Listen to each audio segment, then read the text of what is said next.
I have an insanely hot take, and you will not like it.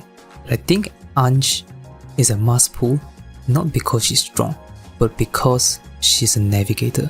Take a few seconds to digest this. I don't just say this to troll you. I've done some testing, and while she's very strong, she's not as insane as you might think. So I've been using Ange for the past couple of days. I've done some testing, I've used her quite a bit. So in this video, I'll be sharing you my first impression. I've tested her 5-star weapon, her A1, and of course, how good or bad is she against Futaba. But of course, let's try to understand what she does first. So A0, after every ally action, you gain a musical note. You can stack up to 12 times. Before any allies action, you can activate the capo. The capo is basically like an extra action or rewind. Then once you activate the capo, you don't need to take 7 actions to restore it.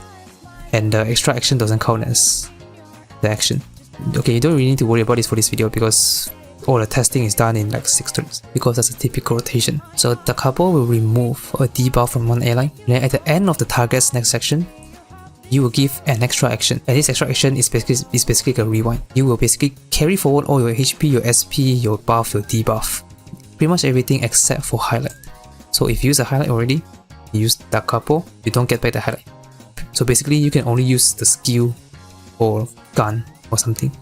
No highlight. So skill 1 is a priority damage buff and you gain 4 musical note stacks. Skill 2 is an auto skill. You can manually use this, but you don't really manually use this unless you really need to heal. But this is an auto skill. It activates every 12 musical notes. So basically every 2 turns. Because on the first turn, you use skill 1, you get 4. Then turn 1, 4 ally moves. Second turn, another 4 ally moves, another 4. So you get 12 total in 2 turns, which will activate the skill 2. But yeah, as to what it does, it's a healing move that heals the party. When you use it manually, you will reduce 4 actions if you have 4 musical note stacks. And you manually select, you will increase healing by 50%. So skill 3 is an attack buff and also a pierce rate buff. It's pretty good, and this stack up to the number of musical note stacks you have. It should be 12 every time because you know how the rotation works. Like I already explained, 4 plus 4 plus 4 is always going to be 12 when you use this skill, unless somebody on the team dies or something. First passive, the attack allies with the capo increased by 37.5%, so you do more damage during the capo, the rewind turn. Second passive, you increase pierce rate up to 12, up to number of musical note stacks. So at the start of turn 3, you will have this passive fully activated, 12 pierce rate. Now how do you use Ange? I'll show you a few example rotations. So Ange is a very straightforward character use, which is a nice change of pace. Because the past few characters have been a little bit complicated. Because it's usually like, what if I do this? What if I change this? Do I want to modify this? No need. Ange is straightforward. You just alternate skill 1 and skill 3. That's all. As for the capo, you use it typically on the last turn because that's the big damage turn. If you're using a Kasumi team like I'm showing here, you use the capo on Court because Court can use the skill 3 again to do highlight damage. Make sure you don't use your Kasumi because Kasumi, the highlight, again like I already said, doesn't recharge. It only allows you to use another skill, not another highlight. And Court skill 3 is a skill. If you have like higher awareness stuff, A6 twins or whatever, or even Akechi, maybe you can run like a sub DPS, double DPS stuff or something. Or you have an A6 Ange, things are going to be different. You can use the capo twice, you can use on different turns or the same turn or whatever, but we're not going to go through that because most of you will not have A6 stuff, okay? If you are using a Haru team for example, same thing, you alternate skill 1 and skill 3. Final turn, instead of using on Court, you use on Haru. I mean, I'm not even using Court in this fight, I don't know why I talk Court. But you use the capo on Haru, and Haru can do another gun. Very simple. If you have A1, you can slot in a skill 3 here because you can, so you should. So now let's talk about weapon. A 4-star weapon increases her own attack, that increases her attack even more after using skill. Just some attack, it's kind of whatever honestly because it doesn't really buff much because it only buffs her own attack. A 5-star weapon increases her own attack by 30%. Then for each musical note you gain, you grant 1 angelic chorus to all allies. And angelic chorus will buff damage permanently up to 12 stacks. So basically, you get 12 stack musical note, you also get 12 stacks of angelic chorus, then you will fully buff the damage. And you will also get crit damage if you reach the max stacks of 12. So it's gonna be damage buff about 8.4% damage buff, 15.3 crit damage buff, which is pretty decent. But how decent actually? Of course, I'll show you the numbers. So here are the numbers. First weapon is pretty good. I would overall recommend you to get it. It's not a must because it's just, you know, numbers, higher damage and stuff, but since she's a navigator, you use her all the time. Obviously the weapon will be valuable, because if you use the character every time, you're also going to need the weapon every time. And it's about maybe 5 to 7%, which is, I would say, pretty typical for a support as a weapon, but it's nice to have. So let me ask you a question. How much better do you think Ange is compared to Futaba? You can try and think of a number in your head right now. Let me tell you what I thought.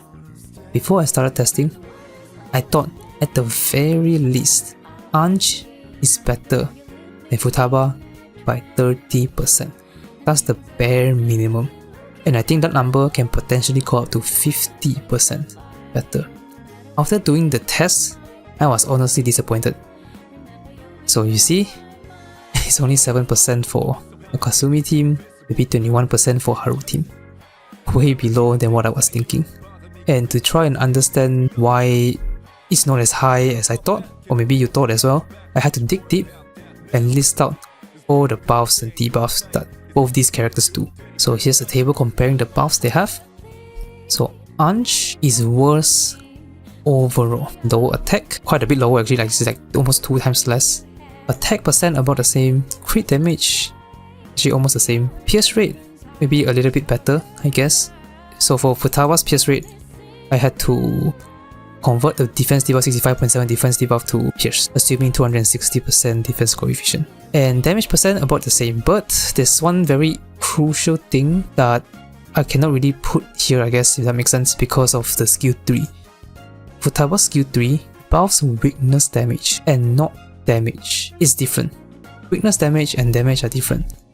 So if we take a look at damage calculation, the formula, you don't need to care about most of this, but just pay attention to the full formula. The full formula is this.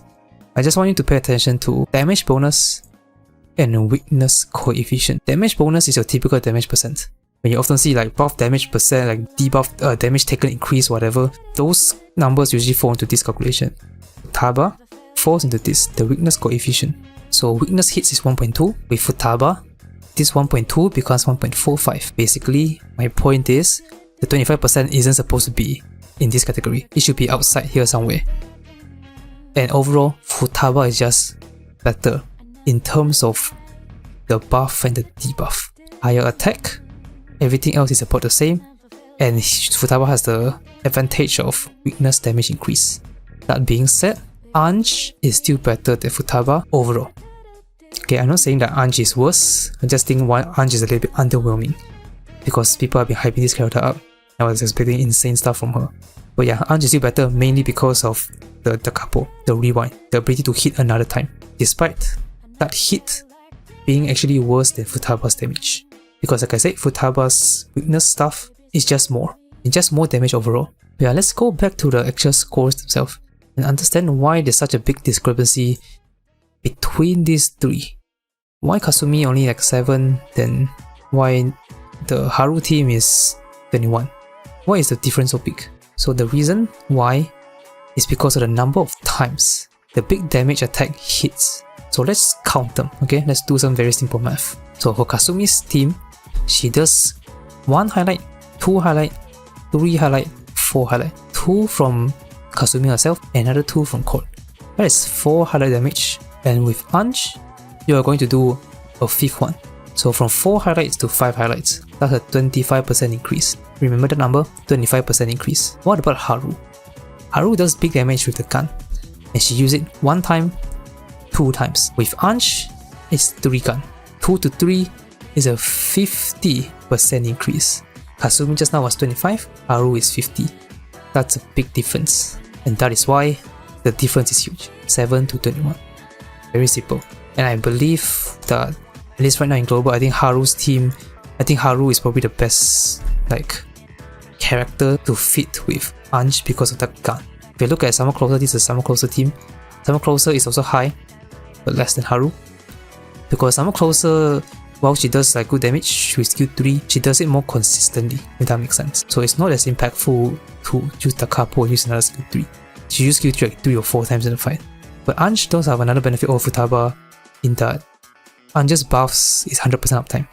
Because you basically just rotate between one skill 2, skill 1, skill 3, so that you basically have max uptime for both skills. So DPSs that do consistent damage across all turns will benefit from Ange as well, which is also why Kasumi is a little bit worse for Ange, because Kasumi only really does big damage on 2 turns. And even for Haru also does decent damage on turns that she doesn't use gun, because she still uses skill 1, skill 3, which is still decent damage.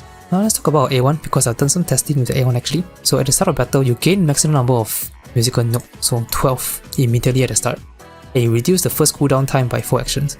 And this basically just allows you to use skill 3 immediately, because skill 3 requires 12 musical stacks, right, to fully activate, or I guess fully buff. And you also reduce the cooldown by 4 actions, so you can immediately use the skill 3 at the start. That's why the rotation is 3-1. Just use an extra skill 3 in front. But what makes this even stronger is actually the crit rate, 12% crit rate. So I already talked about this in my last video about Code A1.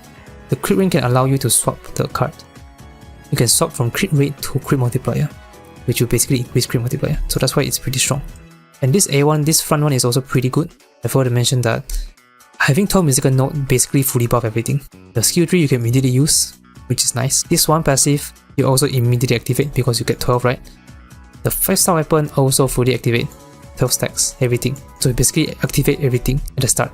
Yeah, technically you only fully activate everything at turn 2 because you need to use skill 1, right? At the start of battle, you activate everything except for skill 1, then on turn 2 you use skill 1, then you activate everything. You have every single buff. So it allows you to do damage, big damage earlier. And for A0 Ange, you only fully activate at turn 3, start turn 3. So you basically push 1 turn earlier. And on top of the crit rate buff, Ange A1 is a pretty strong awareness. How strong? It's about maybe 8 to 10% strong. So overall, a pretty good increase. A1 is a good swapping point if you want. And honestly, realistically, the percentage here is actually going to be higher outside of MLD. For SOS, it's definitely going to be higher, because MLD has this point multiplier thing, right? At the start of the battle, you only have 0.5, then it becomes 1 times become 1.5, then everything else becomes 2. So since you get less points at the start, the percentage is lower. So for SOS, it's going to be higher. Of course, now we answer the big question: should you pull Ange? Yes, of course. At the start of the video, I said Ange is a must pull not because she's strong, but because she's a navigator. I still think it's true. Navigators are super scarce in this game.